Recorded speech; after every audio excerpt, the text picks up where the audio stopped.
Buenas tardes, le vamos a hablar sobre manejo de fracturas. El grupo está compuesto por Daniela Granada, Fiedri Loaiza, Paula Londoño, Isabela Tigreros y Juliana Vélez.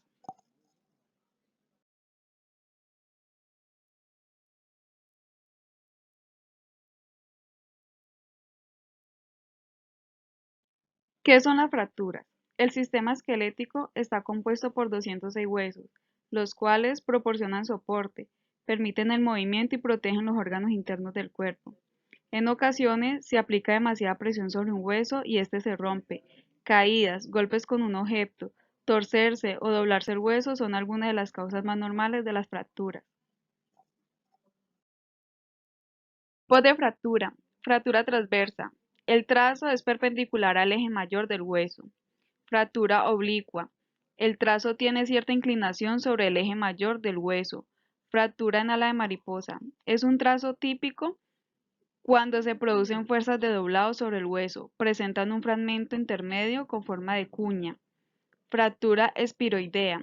Suelen ser consecuencia de fuerzas torsionales y el trazo va en espiral alrededor del hueso. Fracturas cementarias. Son aquellas en las que un cemento óseo se queda completamente aislado de los extremos. Fractura conminuta. Cuando la fractura presenta múltiples fragmentos. Fractura parcelar. Se trata de roturas de partes no esenciales o estructurales del hueso. Incurvación. No son habituales y se producen en niños. No se trata de una rotura completa, sino de una deformación plástica del hueso. Fractura impactada. Ante una fuerza comprensiva y sobre todo en zonas del hueso esponjosa. Fractura en tallo verde. Propias de los niños. Es una fractura incompleta del hueso con una forma que recuerda a la de una rama verde o medio romper. Fractura cerrada. No existe comunicación entre el hueso y el exterior del cuerpo. Fractura abierta. Hay comunicación entre el hueso y el exterior, es decir, existe una perforación de la piel y las partes blandas de ella llega hasta el hueso.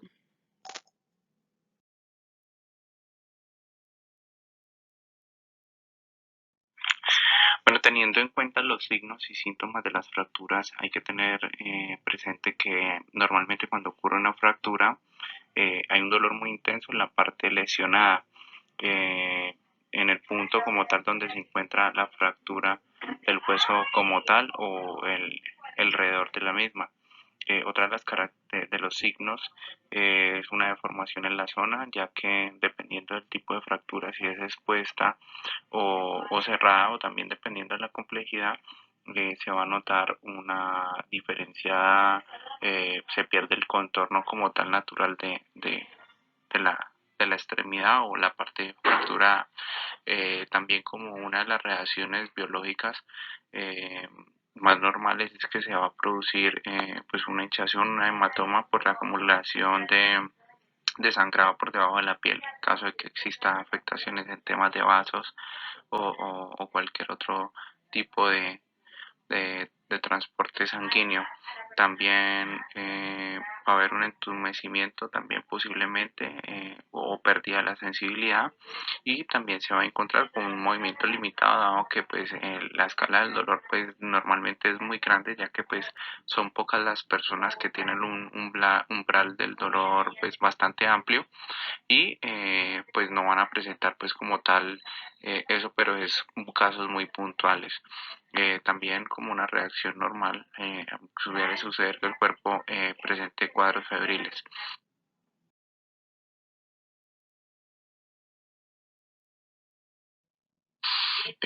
También hay que tener en cuenta las características de las fracturas. Eh, Normalmente están divididas en tres características principales, las cuales son patológicas, traumáticas o la fatiga de marcha o estrés. Cuando hablamos de una fatiga patológica nos referimos a toda aquella que es producida cuando pues, el hueso está debilitado como consecuencia de un traumatismo.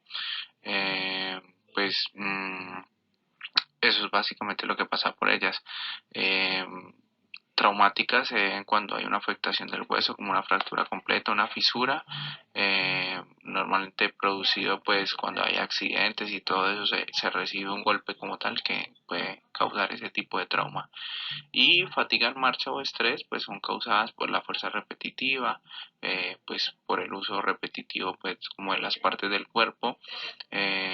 También tiene que ver pues como un tema puntual por el tema de la osteoporosis, por el desgaste, por factores hereditarios o pues simplemente por temas de la edad, pues se produce como un desgaste, pues, como es la descalcificación de los huesos básicamente.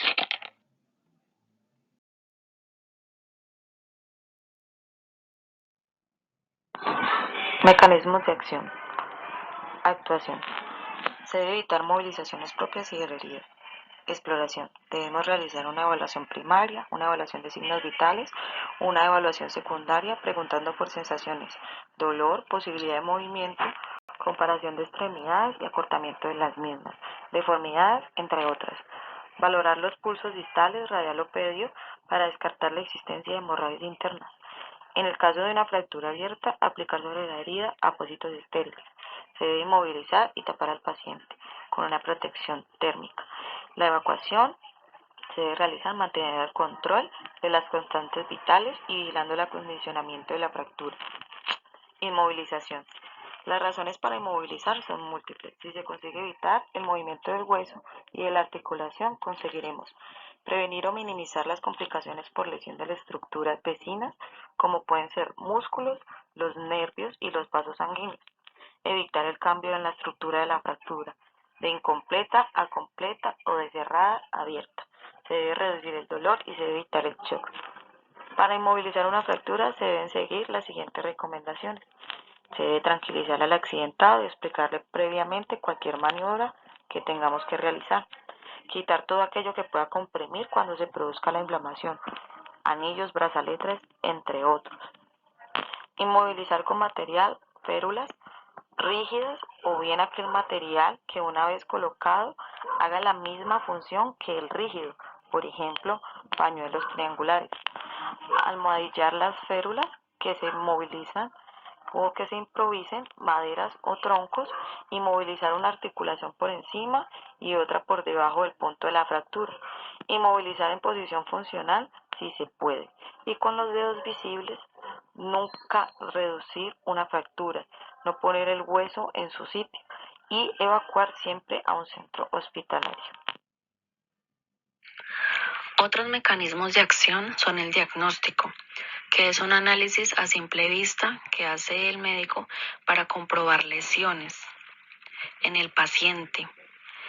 Seguido de esto, hace la remisión para continuar con una exploración completa. Esta etapa incluye los siguientes aspectos: existencia de lesión en vasos sanguíneos o en los nervios, mover la parte lesionada, explorar las articulaciones situadas por encima y debajo de la lesión para descartar daños en ligamentos, tendones y músculos. También se palpa con cuidado la zona afectada para descartar astillamientos, desplazamiento o dolor a causa de la fractura. También se comprueba si hay inflamación y hematomas. Si en las primeras horas de la lesión no aparece ninguna de estas dos, es poco probable que la fractura exista. También se le pregunta al paciente si él puede usar, apoyar o mover la zona afectada. También se evalúa la estabilidad articular moviendo suavemente la articulación. También se evalúa si existe crepicritación, que son los sonidos que identifican la fractura. El siguiente paso es solicitar las pruebas de diagnóstico. Se toman dos pruebas. La primera es la radiografía, que es la más importante y la única prueba que puede decirnos si existe la fractura o no. En caso de que la radiografía no presente ningún diagnóstico, se realiza una TC, que es tomografía computarizada, que da los detalles más sutiles de la superficie de una articulación fracturada o de la zona ósea dañada.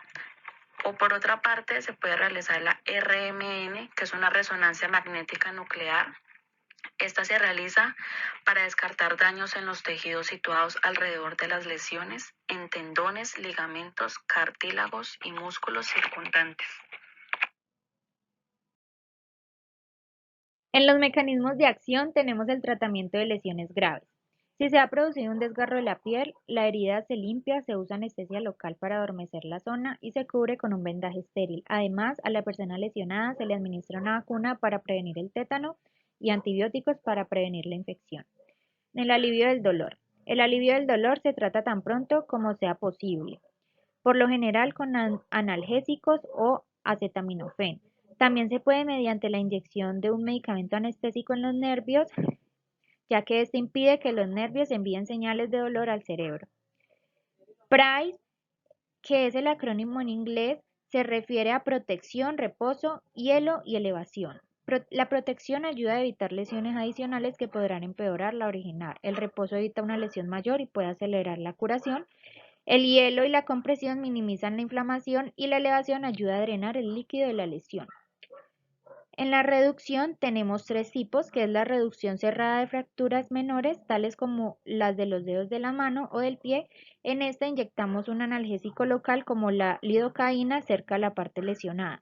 La reducción cerrada de las fracturas importantes como las del brazo, el hombro o la pierna pueden administrarse un sedante y analgésicos intravenosos.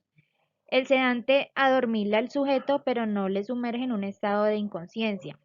Y la reducción abierta se administra al paciente anestesia general mediante inyección o mediante una mascarilla de forma que pierda la conciencia. En inmovilización tenemos que después de realinear la lesión se debe evitar que ésta se desplace, es decir, necesita ser inmovilizada. Por lo general, después de una reducción cerrada de una fractura se utiliza un yeso, una férula o un cabestrillo. En caso de una reducción abierta de una fractura, a menudo se utilizan clavos, tornillos, varillas y placas. La inmovilización reduce el dolor y ayuda a la curación a prevenir que se produzcan más lesiones en los tejidos circundantes. Si se fractura un hueso de una pierna o un brazo, la inmovilización puede ayudar a prevenir una embolia grasa. En la prevención tenemos que debemos comer una dieta saludable que incluya abundante calcio y vitamina D, cuidar muy bien la escayola o la férula y seguir las indicaciones del profesional del cuidado de la salud en cuanto a descanso y ejercicio físico, y además debemos asistir a todas las citas de seguimiento y control. Buenas tardes compañeros. Dando paso a la explicación del tema de fracturas, nos encontramos con un caso práctico en el cual vamos a explicar cómo se hace una inmovilización de miembro inferior derecho. En este caso, para el ejemplo, hay que tener en cuenta que pues no en todos los escenarios vamos a tener a la mano pues los elementos adecuados para realizar una inmovilización. En este caso contamos con un inmovilizador de rodilla, pues como tener en cuenta que esto es a nivel prehospitalario. Entonces lo primero que tenemos que hacer siempre es abordar al paciente y realizar una suave palpación en el área donde el paciente manifieste que tiene el dolor. Esto en caso de que él se encuentre consciente. El mismo paso se haría también, y presumiendo pues si se encuentra inconsciente, pero se haría una palpación de manera muy suave porque pues, normalmente la fractura va a presentar esa característica de como una desfiguración, por así decirlo, o una protuberancia, como lo quieran llamar, o algo irregular en la piel. Entonces, ya teniendo en cuenta eso, se debe realizar una alineación del el miembro. ¿Para qué? Después, muy suavemente, ya con el movilizador, realizamos el levantamiento de la extremidad y el otro colaborador va introduciendo como tal el inmovilizador. Siguiente paso es inmovilizar la extremidad. En este caso, también se pudiese hacer con cartones, cualquier tipo de superficie que nos permita mantener una rigidez, mientras que se hace el debido traslado del paciente a un centro hospitalario, recordando que esto es un primer auxilio dentro de una atención prehospitalaria para este manejo de fractura. Hay que tener en cuenta que posiblemente si hay un manejo de una fractura expuesta, casi siempre debido al deterioro óseo se presentan algunas hemorragias. Cuando hay un sangrado muy continuo, lo primero que hay que hacer antes de inmovilizar al paciente es detener como tal la hemorragia. Para esto se deben utilizar gasas primeramente y recubrir siempre la herida con gasas. Nunca es aconsejable cuando la gasa se impregne mucho de sangre, retirarla, sino que colocar gasa, gasa, gasa encima, nunca retirarlas, y hacer un torniquete por encima, unos 5 dedos por encima de la herida, y utilizar cualquier elemento vertical, una llave, una tijera o algo que le permita hacer una torsión para que el paciente o la persona que le está prestando el primer auxilio pueda aflojarlo y apretarlo de manera que se garantice la circulación y no se vaya a afectar la extremidad por la pérdida total de la circulación de la sangre. Y posteriormente se hace la inmovilización, como ya lo habíamos demostrado en el video. Bueno, para la inmovilización en el miembro superior derecho, en este caso la mano, va a ser el mismo procedimiento que la pierna en el caso de la alineación de la extremidad que está lesionada. Lo diferente es que no contamos con inmovilizadores médicos, sino que esta vez con lo que podamos tener a la mano, sean cartones, tablas, vendas o incluso telas de forma triangular. Bueno, lo inicial es alinear esta extremidad. Entonces tomamos esta parte del cuerpo y con la mano la otra extremidad y hacemos la alineación. En caso de que la fractura se presente en esta zona, lo que podemos hacer es con un cartón es ponerla y con ayuda de una venda podemos envolverla para que le haga presión.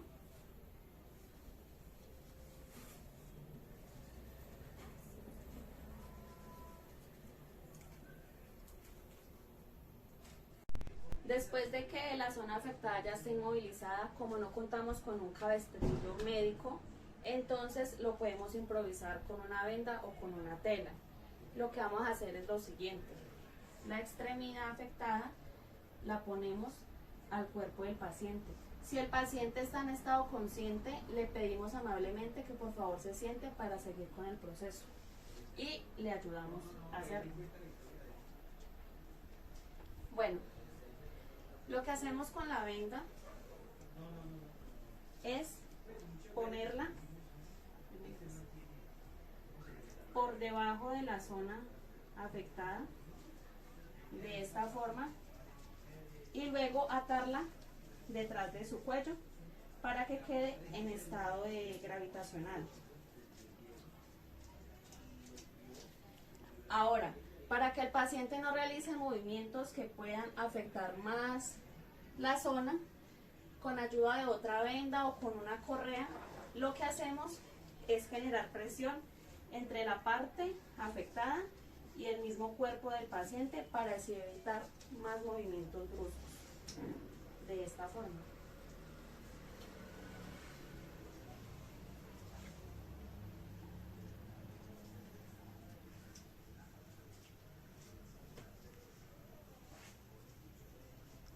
Ya una vez prestados sus primeros auxilios, ya se llamó al sistema de emergencias y esperar a que una ambulancia pueda venir y prestarle el resto de atención.